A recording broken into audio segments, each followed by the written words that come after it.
¿Me escuchan bien? Sí, sí. Buenísimo.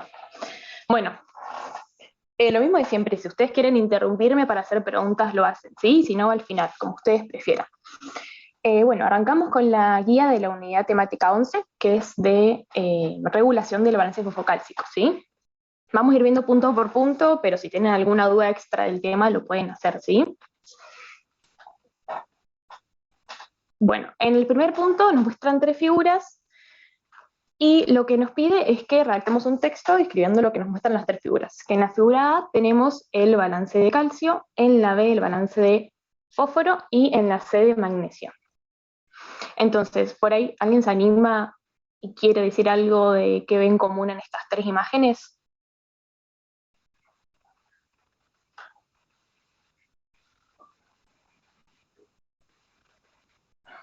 Bueno, por ahí para decir así como resumido, lo que tienen en común es que muestran los balances de estos tres minerales que están regulados principalmente por tres órganos, ¿sí? Vemos primero el intestino, los riñones y después el hueso, ¿sí? Fíjense que en los tres es lo mismo y lo que muestra es principalmente la ingesta diaria de acá calcio, de fósforo y de magnesio, ¿sí? Y que principalmente en el intestino, primero, lo que sucede es que se reabsorbe una parte, que es esta flechita, y una parte se secreta, ¿sí? Principalmente con los jugos gástricos e intestinales. Después, una parte en el hueso, de esto que ingerimos todos los días, se va a reabsorber y se va a depositar en el hueso, y otra parte se reabsorbe hacia el plasma, ¿sí? Esto es lo que se genera un intercambio para el recambio óseo, ¿sí? Todo el proceso que después vamos a hablar. Y a nivel de los riñones, lo mismo, una parte que casi todo, digamos, el calcio que va a quedar en plasma se va a filtrar y una parte se reabsorbe. Y al final de todo vamos a eliminar, ¿sí? A excretar, ya sea por heces o por orina. Fíjense que lo mismo va para el fósforo y para el magnesio, ¿sí? Por ahí lo que cambian son los valores, la cantidad que se reabsorbe, se excreta, se absorbe, ¿sí? Pero siempre es lo mismo y participan principalmente estos tres órganos. Por ahí el más importante, y que nos vamos a enfocar en la guía, es el calcio, ¿sí? Y por ahí para destacar de estas tres imágenes es que fíjense qué pasa con el balance de calcio, que por día aproximadamente se ingieren 10 miligramos, ¿sí? Pero se excretan 800 por heces, más o menos, ¿sí? Estos siempre son valores aproximados. Y 200 por orina. Entonces, ¿qué pasa? ¿Esto qué quiere decir? No nos vamos a quedar sin calcio, ¿sí? Sino que, no sé si han escuchado de lo que se conoce como balance neto, ¿sí? Es decir, que nosotros ingerimos una cantidad cierta de calcio, pero la misma es la que se va a excretar. Pero esto va a permitir que el pool que tenemos, el pool circulante, se mantenga constante, ¿sí? Se va a ir recambiando todos los días, ¿sí? Por esto lo más importante para destacar, ¿sí? Y esto obviamente también después vamos a ir viendo cómo se regula por hormonas, aparte del balance, cómo es la regulación, ¿sí? De la calcemia. Después, bueno, en el punto 2 nos muestra otra figura y nos dice que, como vimos en el punto 1, la principal fuente de calcio es la dieta, ¿sí? Y en la siguiente figura vemos los mecanismos de transporte de calcio a través de los epitelios. Entonces nos pide que hagamos una síntesis de las dos vías involucradas. ¿Alguien quiere decirme cuáles son las dos vías principalmente involucradas en el transporte de calcio a través de epitelios? Que se ve en la foto. Bien, perfecto. Esas son las dos vías, ¿sí? Como dijo Lucas, primero, bueno, está la paracelular, que es la que se rige según el gradiente, ¿sí? Electroquímico, y después está la transcelular, ¿sí? Que fíjense, acá, por ejemplo, imagínense que esto es la luz intestinal, acá tenemos las células epiteliales, el intersticio y los vasos sanguíneos, ¿sí? Entonces, ¿qué pasa? El calcio que ingerimos con la dieta va a ingresar a las células por estos canales que son los TRPV5 o 6, que son por los cuales ingresa el calcio, ¿sí? ¿Y qué pasa dentro de la célula? Tenemos la calvindina, que es la que secuestra el calcio intracelular, y en la membrana vasolateral tenemos este intercambiador, que es de calcio y sodio, y una bomba que expulsa el calcio. Y todo esto va a estar estimulado por la vitamina D, ¿sí? Nos preguntaba esto, ¿cómo actúa la vitamina D? Ahora, después vamos a ver un poco más la vitamina D, pero principalmente la acción acá es aumentar la absorción. Imagínense que esto es el tubo digestivo, aumenta la absorción. También va a actuar a nivel renal, que va a estimular la reabsorción, más o menos por el mismo mecanismo que acá, ¿sí? Es muy parecido. Entonces, ¿qué pasa? La vitamina D a nivel nuclear, tiene su receptor a nivel nuclear. Entonces, ¿qué pasa? Si tiene su receptor a nivel nuclear, va a estimular la síntesis de proteínas. ¿sí? Entonces va a estimular lo mismo que dije recién, la síntesis de los canales de calcio para que ingrese a la célula, de la calvindina para que lo retenga, digamos, intracelularmente, y de los canales que están en la membrana vasolateral. ¿Sí? Acá está resumido lo que estoy hablando yo, por si lo quieren leer después, yo les paso el power.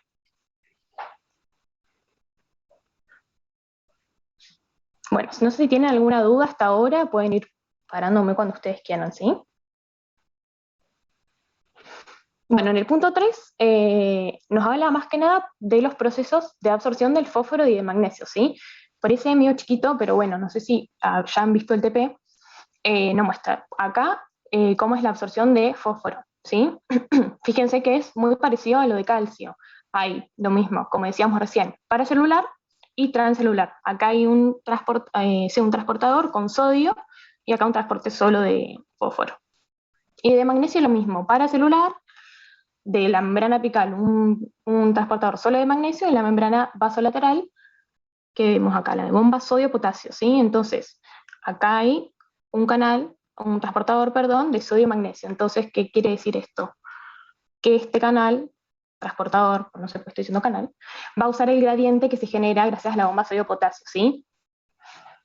Acá, bueno, resumido lo que estaba diciendo recién, ¿sí? Que es muy, muy parecido a lo del calcio, ¿sí?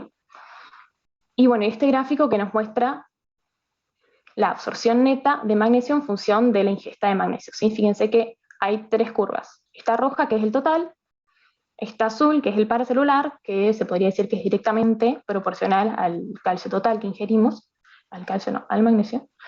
Y después la transcelular, que ¿por qué piensan que puede tener esta meseta? Que lo solemos ver en los transportadores. Porque se saturan los canales, los transportadores. Perfecto, perfecto, por eso mismo. Y bueno, y después la última pregunta es cuáles son las principales fuentes en la dieta de fósforo y magnesio, ¿sí?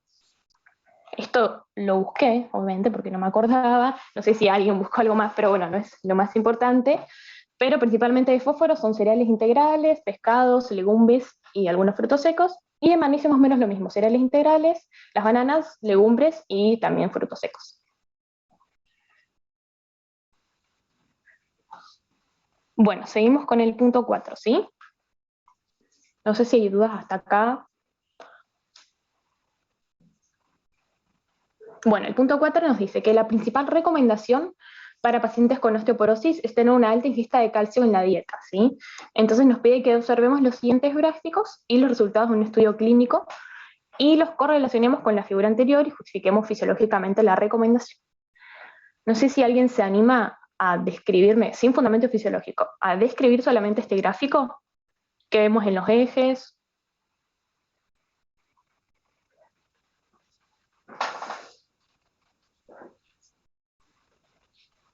¿Nadie? O ponerle un título al gráfico.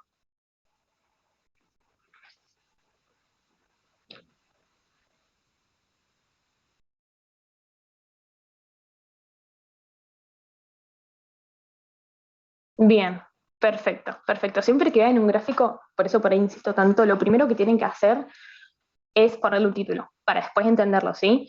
Recién, como dijo el compañero, que no vi tu nombre, perdón, eso, poner un título. ¿Qué vemos en los ejes? En el eje Y y en el eje X, ¿sí? En este caso es lo que dijo, el calcio absorbido descrito en miligramos en función del calcio ingerido también en miligramos, ¿sí? Entonces, por ahí algo importante para destacar ese gráfico, fíjense que, como hablábamos en el primer punto, más o menos la ingesta normal diaria de calcio es de aproximadamente 1000 miligramos, ¿sí? Entonces esto va a generar lo que yo les decía, que es el balance neto, es decir, que la misma cantidad que ingerimos es la misma cantidad que vamos a eliminar, ya sea por heces o por orina. Esto va a favorecer, digamos, que se mantenga el pool, como les decía yo, no es que nos quedamos sin calcio. Entonces, fíjense acá, bueno, el valor está un poquito cambiado, pero es aproximadamente a los 1100 miligramos de calcio que ingerimos, fíjense qué pasa. El calcio que absorbemos es lo mismo que el calcio que eliminamos, ¿sí? Eso vuelve a, digamos, confirmar el tema del balance neto. ¿Qué pasa? Si nosotros ingerimos menos calcio, se genera un balance negativo, es decir, ¿qué quiere decir que sea un balance negativo? ¿Hay más absorción o más secreción? Hay más secreción, más excreción. Claro, perfecto. Y si hay un balance positivo, es al contrario, ¿sí? Y ahí es cuando o sea, generalmente cuando hay un balance negativo positivo es cuando entran en juego las hormonas, ¿sí? La regulación de la calcemia. Y después en esta imagen nos habla de unos pacientes que fueron tratados con vitamina D y pacientes que no fueron tratados con vitamina D. Como hablamos antes también, y si han leído por ahí algunas de las funciones de la vitamina D, es principalmente aumentar la calcemia, ¿sí? Entonces, ¿esto qué va a favorecer? O sea, no sé si leyeron algo o saben qué es la osteoporosis.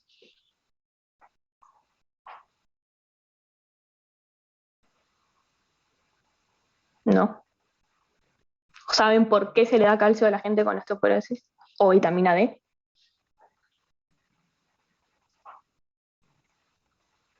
Bueno, así a grandes rasgos, la osteoporosis, o sea, quiere decir que disminuye, digamos, la mineralización de los huesos, así como a grandes rasgos, no para meternos en la patología.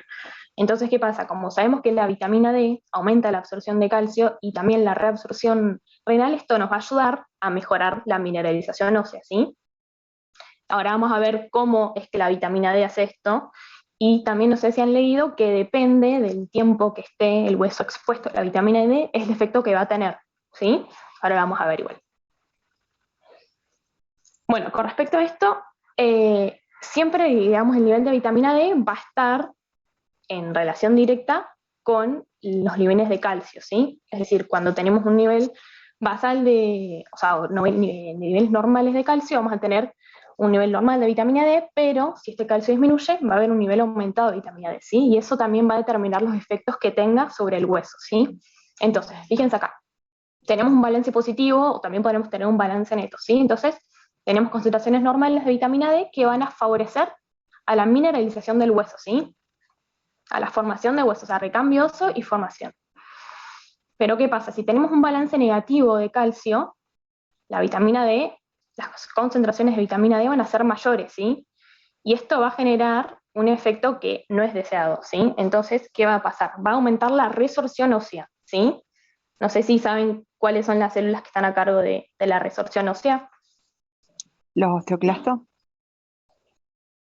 Perfecto, perfecto. ¿Qué? ¿Y saben qué hacen los osteoclastos? ¿Se acuerdan? Lo que hacen es fagocitar el hueso, o sea, por eso es que se dice que disminuyen la mineralización. Ayudan al recambio, pero si hay más estimulación de osteoclastos, va a caer, digamos, el depósito de los minerales, la mineralización. Y esto, bueno, esto por ahí a veces es medio un lío, no sé si lo han leído, cómo es el tema de la activación de los osteoclastos, cómo es el tema de la resorción. Este gráfico lo muestra como bastante simple, como un dibujito. Entonces, como yo les dije recién, si la vitamina D está en valores normales, por lo tanto la calcemia también, se van a estimular los osteoblastos, que la principal función de los osteoblastos es la formación de huesos, ¿sí? El depósito de minerales y la formación de hueso. Pero ¿qué pasa? Si la vitamina D aumenta y los valores son mayores, se van a empezar a estimular los osteoclastos, ¿sí? Que primero, como dice acá, están como los precursores, ¿sí? No son células activas, no están todavía cumpliendo su función. Entonces, ¿qué pasa? La vitamina D lo que estimula es esto, que se expongan los rank L, los rank ligando, que se van a unir a sus receptores, que son los rank que están en los osteoclastos, ¿sí? Los rank L están en los osteoblastos y los rank solitos están en los osteoclastos, ¿sí? A su vez, la vitamina D también estimula esto, que es el factor estimulador de colonias de macrófagos, ¿sí? Que se va a unir a su receptor también en los osteoclastos, ¿sí? Y también va a estimular la diferenciación. Entonces, una vez que tenemos estos ligandos, los osteoclastos se van a empezar a diferenciar, bien que adquieren más núcleos, y se activan, y empiezan justamente a hacer la resorción ósea, ¿sí? Actúan como células fagocíticas y van a fagocitar huesos, ¿sí? Entonces, si hay mucha vitamina D, acuérdense de esto, aumenta la resorción ósea y esto no es bueno, porque hay mucha más estimulación de osteoclastos que de osteoblastos, ¿sí? Se forman esto que se llaman las lagunas de resorción. ¿Sí? No sé si entienden esto, por ahí se les hace lío, o si entendieron, o si lo leyeron. Sí, se entendió, claro. Laura. Sí, se entiende. Perfecto. Perfecto. Bueno, y después acá aparece otro cosa, que es la osteoprotegerina, que también se une a los rank ligando, y lo que hace es evitar que se una al rank de los osteoclastos, entonces va a inhibir esta diferenciación y activación, ¿sí? justamente la osteoprotegerina, como su nombre lo dice, va a proteger al hueso, entonces va a evitar la resorción ósea, ¿sí?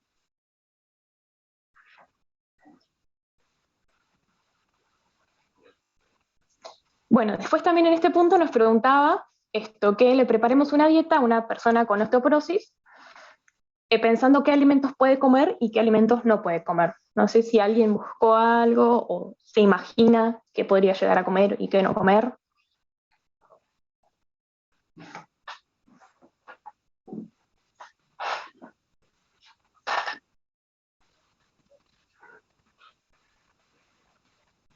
Bueno, por ahí lo que más se conoce, que los alimentos que tienen más lácteos, más calcio son los lácteos, ¿sí? También las hojas verdes suelen tener bastante y los frutos secos.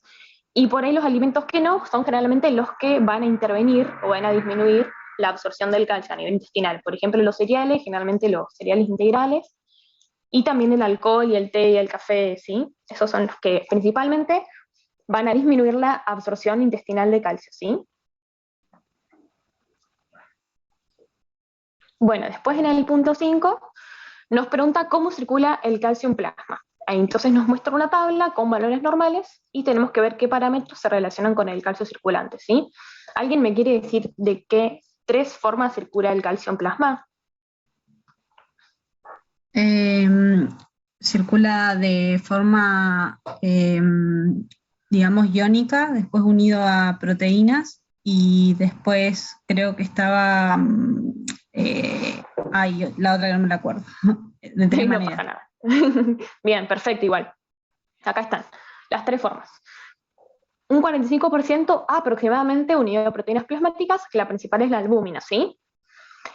Un 45% ionizado, que es la fracción libre, ¿sí? Calcio libre, y un 10% combinado con aniones, ¿sí? Esta es la menor proporción, con fosfato o citrato, por ejemplo, ¿sí? Entonces, fíjense acá, en esta tabla tenemos el valor de calcio total y calcio iónico, ¿sí? Eso por ahí, presten atención, estos son los valores normales, ¿sí? Porque no es lo mismo, ¿sí? Si nos preguntan cuál es el calcio total, va a ser un valor distinto al calcio iónico. El calcio iónico es el que está libre, ¿sí? Y es más o menos la mitad del calcio total, ¿sí? Bueno, después tenemos valores de palatormona, de fósforo, de albúmina, de vitamina D, creatinina, ¿sí? Y después los niveles del calcio en orina. Después nos pregunta cuál es la forma de calcio circulante que es biológicamente activo. Esto quiero que me lo digan así, rápido. Perfecto, el calcio iónico. Y la otra pregunta del punto es, ¿qué factores pueden modificar la cantidad de calcio total y libre? ¿A alguien se le ocurre qué factor? El pH, perfecto. ¿Alguno más que está por acá? Dice la palabra por acá.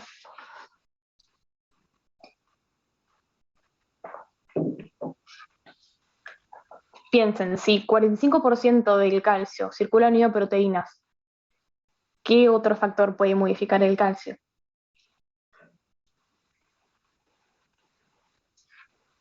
Las proteínas, la albúmina principalmente, ¿sí? Entonces, los 2 principales factores que lo modifican son la albúmina y el pH. Por ahí esta fórmula que creo que está en el teórico es el calcio corregido, ¿sí? Calcio corregido quiere decir que tiene en cuenta la cantidad de la albúmina, ¿sí? La albuminemia. Porque ¿qué pasa? Si en una persona estos valores se modifican, se van a modificar también los niveles plasmáticos de calcio, ¿sí? Se van a ver alterados. Por eso que el calcio corregido la tiene en cuenta para conocer el valor real, ¿sí? Y después, como decía el compañero, también el pH. ¿Por qué? No se lo voy a espolear, a ver si alguien me lo dice. ¿Se imaginan por qué? ¿O lo vieron en el teórico? ¿O lo leyeron?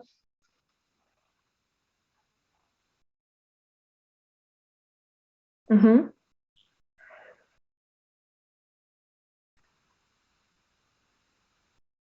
Bien. Sí, sí, sí, perfecto, perfecto. Perfecto, claro, porque bueno, como acá dice, las proteínas actúan como buffers, ¿sí? Entonces, ante cambios en el pH, el primer mecanismo homeostático que se pone en marcha son los buffers, ¿sí? Y las proteínas, justamente al ser buffers extracelulares, y uno de los principales, son los primeros que actúan, ¿sí? Y claro, depende de si aumenta o disminuye el pH, esas proteínas van a captar o ceder protones y para amortiguar este cambio. Entonces, ¿qué pasa? Como dijimos recién, como decía recién el compañero, las proteínas, principalmente la albúmina, tienen el calcio unido para transportarlo. Entonces, esos lugares pueden ser reemplazados por los protones, ¿sí? Ya sea liberando o cediendo, para justamente amortiguar estos cambios en el medio interno, ¿sí? Entonces esto va a llevar a que se modifique el valor del calcio iónico, que es el calcio libre, ¿sí? Por ahí esta foto se entiende un poco mejor. Entonces, ¿qué pasa? Acá tenemos acidosis y alcalosis, ¿sí? En acidosis, ¿qué pasa? Hay más protones, ¿sí? Entonces los lugares que suele ocupar el calcio van a ser ocupados por los protones para amortiguar este cambio en el pH. Entonces el calcio se va a liberar de las proteínas y va a modificarse el valor del calcio ionizado, ¿sí? Calcio libre. En alcalosis pasa lo contrario. Hay menos protones, por lo tanto el calcio va a estar unido a las proteínas, ¿sí? Las proteínas van a ceder protones si es que los tenían unidos, y va a disminuir el calcio iónico porque va a estar más que nada unido a proteínas, ¿sí? Y en este caso, ¿qué pasaría con la calcemia total? ¿Se modificaría o se mantendría igual? ¿Qué piensan ustedes? ¿Qué pasa? Sería igual, claro, sería igual. Lo que cambia es eso, el calcio iónico. Por eso yo les decía que hay que diferenciar siempre si estamos hablando de calcio total, calcemia total o calcio iónico, ¿sí?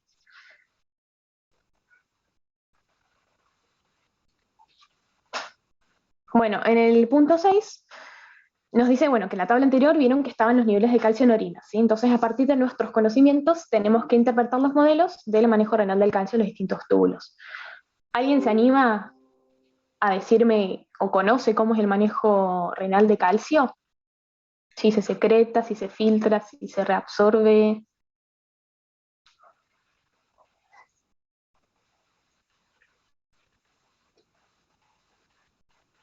Lo vimos en el primer punto, algo así, un pantallazo.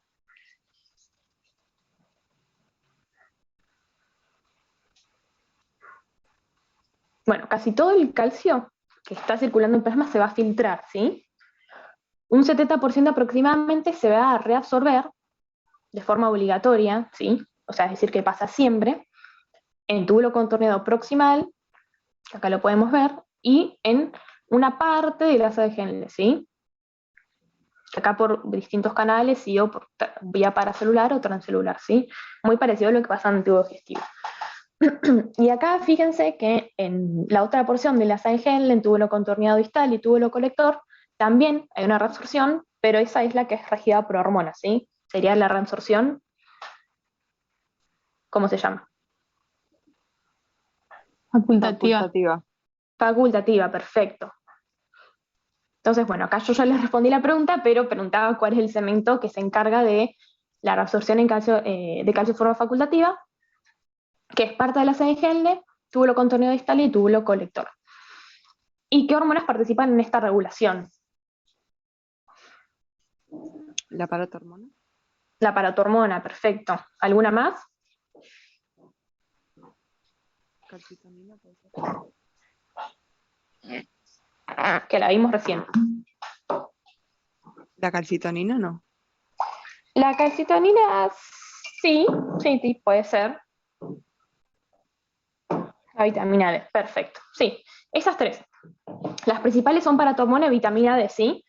La calcitonina también, pero solo, no sé si han leído, cuando, digamos, se pone en marcha la calcitonina, ¿saben?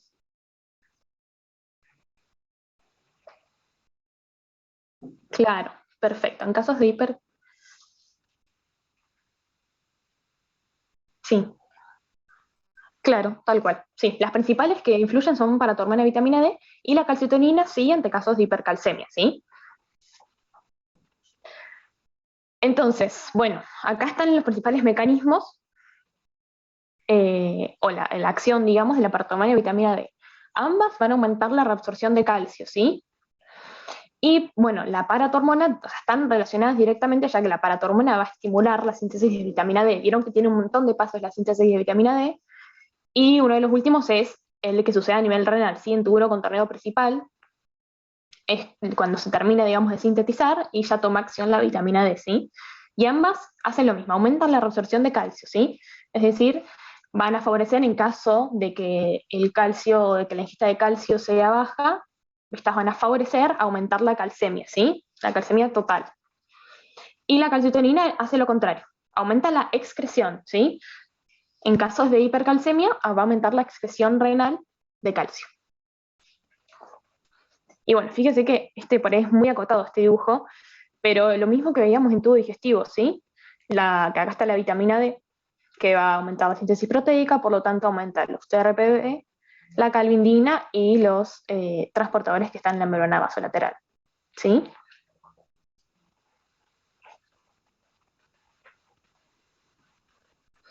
Bueno, ya estamos en el último punto. No sé si tienen dudas hasta ahora, porque venimos re rápido.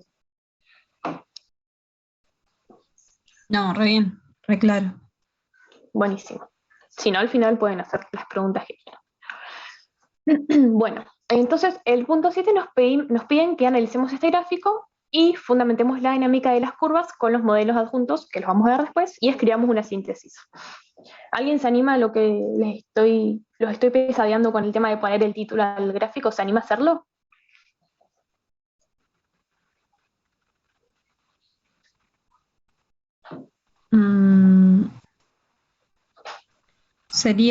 Puede ser el porcentaje del aparato hormona en función del calcio en milimol. Perfecto, perfecto. ¿Y qué curvas ves? Bueno, la aparato hormona sería lo que es rojo. Sí. Y azul, bueno, ahí ya me mareé. Es calcitonina, creo yo. Sí. Ah, bien. Perfecto. Y bueno, y en base a lo que veníamos diciendo, ¿qué ven que pasa? O sea, esta curva, ¿qué pasa? A medida que aumenta el calcio, ¿qué pasa con la aparato hormona? Disminuye la concentración de esa hormona. Perfecto. ¿Y con la calcitonina? Lo que vos decías, que a medida que aumenta la concentración de calcio, aumenta la concentración de calcitonina actuante. Perfecto. Perfecto. Bueno, ya me escribieron el gráfico. Acá por ahí está el resumencito si después lo quieren leer, pero es eso, lo que decían las chicas recién, ¿sí? Justamente eso, la paratormona que actúa para aumentar los niveles de calcio, por lo tanto, si hay altos niveles, va a estar baja, y la calcitonina que, como les decía recién, actúa en casos de hipercalcemia, así que el calcio esté alto. Por lo tanto, si aumentan las concentraciones, va a aumentar su concentración para mantener el balance, ¿sí? Para regular el balance. Bueno, después nos mostraba otras imágenes que acá, para hablar un poco de la calcitonina, no dejarla tan de lado, muestra cómo es el tema de la liberación de la calcitonina, ¿sí? Que se libera de la glándula tiroides, particularmente de las células C parafoliculares, ¿sí? Fíjense acá, tenemos unos receptores que están acoplados a proteína G, que son los receptores de calcio, ¿sí? Lo que hacen estos receptores es sensar los niveles de calcio plasmáticos y van a activar toda una cascada de mensajeros intracelulares con el fin de aumentar el calcio intracelular, ¿sí? ¿Qué pasa? Cuando aumenta el calcio intracelular, se va a estimular la liberación de las vesículas que tienen la calcitonina, ¿sí? Acuérdense que en casos en donde el calcio esté aumentado principalmente. Y bueno, y ya lo último nos muestran estas dos imágenes que por ahí sirven para modo de resumen, ¿sí? Un poco. Fíjense, en esta imagen tenemos por un lado la calcitonina que se libera de la tiroides y por otro lado la paratormona que se libera de las paratiroides, ¿sí? Entonces la calcitonina tiene efectos contrarios, ¿sí? Por ahí para que les sea más fácil. Entonces la calcitonina, ¿qué pasa? En riñón, ¿qué va a hacer? Con la reabsorción la va a disminuir, por lo tanto aumenta la excreción, ¿sí? Pasa lo contrario con la paratormona, va a aumentar la reabsorción del calcio y aumenta lo que yo les decía recién, la formación de vitamina D, ¿sí? Que también tiene la misma acción, aumenta la reabsorción de calcio y aumenta la calcemia, ¿sí? El calcio total. Después, en intestino, ¿qué pasa? La calcitonina disminuye la absorción, también lo mismo, aumenta la excreción de calcio, ¿sí? La paratormona hace lo contrario, la paratormona y la vitamina D, ¿sí? La vitamina D principalmente. Va a aumentar la absorción de calcio, ¿sí? Y en el hueso, la calcitonina disminuye la resorción ósea y la paratormona la va a aumentar. Acuérdense igual de los efectos estos que yo les decía, que si hay una exposición intermitente o en la fase aguda, si la quieren llamar, va a aumentar el depósito, ¿sí?, de minerales en el hueso, y en etapas más crónicas, o si hay digamos, está el hueso expuesto a vitamina D y a paratormona por un largo periodo, va a aumentar la resorción ósea, ¿sí? Y bueno, acá los efectos que tiene. Entonces, la paratormona y vitamina D van a aumentar las concentraciones de calcio y la calcitonina la va a disminuir. Y bueno, y en esta vemos principalmente los efectos de la paratormona, ¿sí? Entonces, ¿qué pasa? Si disminuye el calcio, ¿sí?, los niveles de calcio total, se va a estimular a las paratiroides para que liberen paratormona. Y bueno, y acá es más o menos lo mismo, ¿sí? Aumenta la resorción, aumenta la formación de vitamina D y aumenta la reabsorción renal de calcio, lo que lleva a aumentar la concentración total de calcio, y fíjense esto que hace, retroalimentación negativa, ¿sí?, para disminuir la liberación de paratormona. Y bueno, chiquis, eso es todo. No sé si tienen dudas, algo que quieran preguntar, algo que quieran volver a ver. No, se entendió re bien, va, yo por lo menos. ¿Les Buenísimo. puedo decir algo, Clary? Un Obvio. dato chiquitito, pero que a mí me servía para acordarme, porque como una de o sea, son opuestas, una aumenta y la otra disminuye, de la paratormona me la acordaba como para arriba, entonces la paratormona aumenta todo y me aprendí la paratormona y la calcitonina hace lo opuesto. O sea, un dato ahí como para que se acuerden. Buenísimo. Yo tenía una duda en el punto 1, si podés volver. Voy. Voy a estar re lejos. Viste que hay en algunas flechitas que no nos ponen valores. ¿Eso es porque no hay interacción o porque la interacción es insignificante, digamos, en los valores numéricos? Por ejemplo, acá y acá. Claro, Claro, acá, ponele, acá, porque esta es la de magnesio, claro. Lo que se deposita es en hueso, digamos, es calcio y fósforo, ¿sí? Principalmente. Por eso por ahí acá faltarían estos valores. Y acá esto es lo de la secreción. Sí, no sé, la verdad es, porque esto secreción generalmente es eso, por los jugos gástricos o intestinales. Debe ser sí, porque es insignificante, así que sí, no se preocupen por eso. Y bueno, y no se preocupen tanto por estos valores, ¿sí? No hace falta que se los aprendan de memoria, porque aparte son valores aproximados en una dieta ideal, ¿sí? En una persona que idealmente ingiere por día 1000 de calcio, más o menos 772, 2000 de fósforo y 300 de magnesio. No hace falta que se sepan estos valores, pero sí por ahí es importante saber que en el balance participan estos tres órganos, de los tres minerales, ¿sí? Y el más importante es el calcio, ¿sí? Por ahí saber que en personas adultas el balance es neto, y por qué se dice que es el balance neto, ¿sí? Pero no se preocupen tanto por los valores, por los números.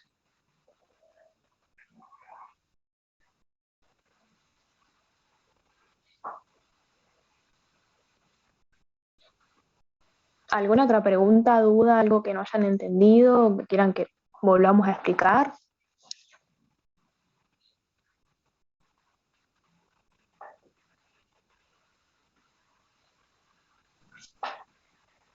No, se reentendió, al menos yo entendí re bien. Sí, se entendió bien. Buenísimo. Bueno, entonces, hicimos muy rápido. Bueno, igual era re cortita esta guía, todas son re largas y esta era re cortita.